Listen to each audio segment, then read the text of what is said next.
PSL के passion को plus करते जाएं। Only on Ramiz speaks, brought to you by Zeera plus.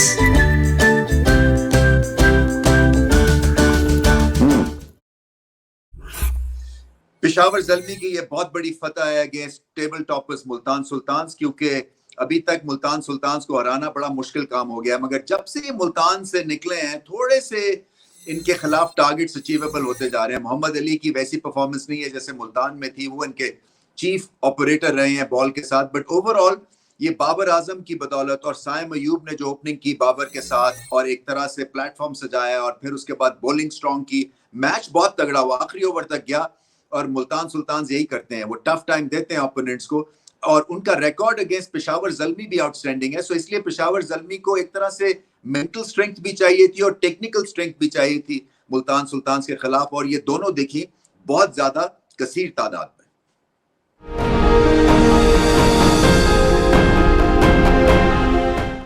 जीरा plus moment of the match, Babar Azam की बैटिंग देखें। निखार आया हुआ है इनकी बैटिंग में इस साल एचबीएल पीएसएल में, क्योंकि अनऑर्थोडॉक्सी भी है और एक तरह से कंप्लीट बैटिंग कर रहे हैं, क्लासिकल शॉट्स खेल रहे हैं और leading from the front. Her pitch के ऊपर एक नया तरह से ये बैटिंग करते हैं। और इस दफा जो था वो हमला किया इन्होंने, साइम अयूब के साथ एक प्लेटफॉर्म बचाया और उसके बाद बॉलिंग चेंजेस भी ठीक हुई। टफ सिचुएशन में कंट्रोल में थे बाबर आजम और एक भरपूर अंदाज से छाए रहे ऑपोजिशन के ऊपर। सेफ एंड सिक्योर तो होते ही होते हैं। 33वीं निफ्ट सेंचुरी इन्होंने एचबीएल पीएसएल की हिस्ट्री में की है। सबसे ज्यादा रन्स हैं, सबसे ज्यादा 50s हैं। मानी ग्राम स्ट्रोक प्लेयर है, कवर ड्राइव इनकी लाजवाब है, स्पिन के अगेंस्ट डोमिनेंट भी थे, पेस को बहुत अच्छा खेले, कंप्लीट नॉक, और इन्हीं के नॉक की बदौलत हिम्मत भी बढ़ी, आउटस्टैंडिंग परफॉर्मेंस भी पेशावर ज़ल्मी ने की, जिसकी वजह से ये मैच जीते। सो मेरे हिसाब से जो प्लस मोमेंट था वो बाबर आजम की बैटिंग थी, लाजवाब बैटिंग की उन्होंने।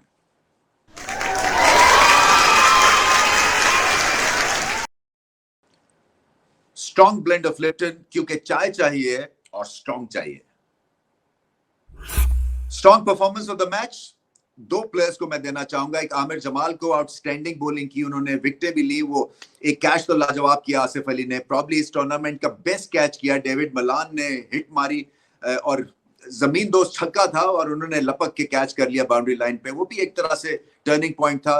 और दूसरा जो है मेहरान मुमताज, ये लेफ्ट आर्म स्पिनर है, बहुत ही टैलेंट है इनमें, इनका एक्शन बहुत अच्छा है। कंप्लीट बॉलिंग की उन्होंने, पहला अपना मैच पीएसएल का खेल रहे थे।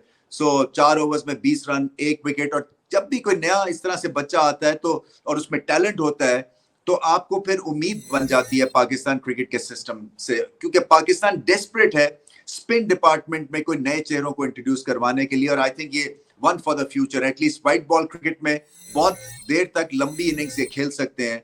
बहुत अच्छी वेरिएशन, चेंज ऑफ पेस थी, विकेटों को इन्होंने अटैक किया और जब गेंद फ्लैट भी कर रहे थे इनका गेंद स्पिन हुआ। सो वो इसलिए कि ग्रिप अच्छी है, एक्शन पूरा कंप्लीट करते हैं और पिच पे गेंद को मारते हैं, पटकते हैं, जिससे कि पिच में जितना भी मॉइस्चर, जितना भी उसमें जो आपका आप समझे कि डेब्री है या जो वेयर एंड टेयर है, उसको मैक्सिमम तरह से ये एक्सट्रैक्ट करते हैं। आमिर जमाल ने 2-3 चीजें प्रूव करनी थी कि एक वो क्या टी20 के बॉलर हैं या नहीं है। इस दफा बहुत अच्छी बॉलिंग की, वेरिएशंस थी उनमें, चेंज ऑफ पेस भी अच्छा था, एक जगह पे ज्यादा बॉल किए, 2 विकेट्स भी लिए उन्होंने और रन्स भी कम दिए। सो मुझे ऐसा लगता है कि उनको अपने आप को चैलेंज करना है, ना कि किसी के ओपोनेंट्स के खिलाफ खेलना, बल्कि अपनी एबिलिटी को चैलेंज करना है। और अगर ये वो कर सकेंगे कंसिस्टेंटली तो फिर बहुत देर तक ये भी खेलेंगे। सो 2 आउटस्टैंडिंग परफॉर्मेंसेस, 2 स्ट्रॉन्ग परफॉर्मेंसेस।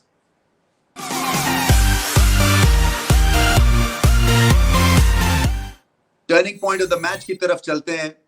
वो टॉप ऑर्डर नहीं चला मुल्तान सुल्तान का। जब आपको 200 पे 200 करना हो तो फिर आपको रिजवान चाहिए, फिर आपको डेविड मलान चाहिए और फिर तैयब भी सेट होके आउट हो गए। देखिए जब आप सेट हो जाए तो फिर आपको आउट नहीं होना चाहिए, स्पेशली ऐसी पिच के ऊपर जहां पे 2 या 3 दफा 240 पे 240 टीम स्कोर कर गई है। ये बड़ी बहुत ही आला पिच है हिटिंग के हिसाब से, बैटिंग के हिसाब से, और यहाँ पे ये एक तरह से टॉप ऑर्डर का मैसिव फेलियर था। अगर कहीं रिजवान चल जाते या मलान का वो आउटस्टैंडिंग कैच ना होता तो शायद ये मुकाबला जीत गया था, क्योंकि फिर भी गिरते पड़ते आखिरी ओवर तक तो ये मुकाबला खींच के ले गए थे। इफ्तिखार ने बहुत ही अच्छी हिटिंग की, मगर मिडिल ऑर्डर में और टॉप ऑर्डर में और कंसिस्टेंसी चाहिए थी जब आपको 200 के रन चेज करने पड़ते हैं। सो बाबर आजम की टीम को दाद कि उन्होंने टॉप ऑर्डर और 3 या 4 नंबर के बल्लेबाजों को जम के खेलने ही नहीं दिया, और इसी वजह से मुल्तान सुल्तान्स के लिए ये बड़ा ही मुश्किल पर्चा निकल आया पेशावर ज़ल्मी को हराने के लिए।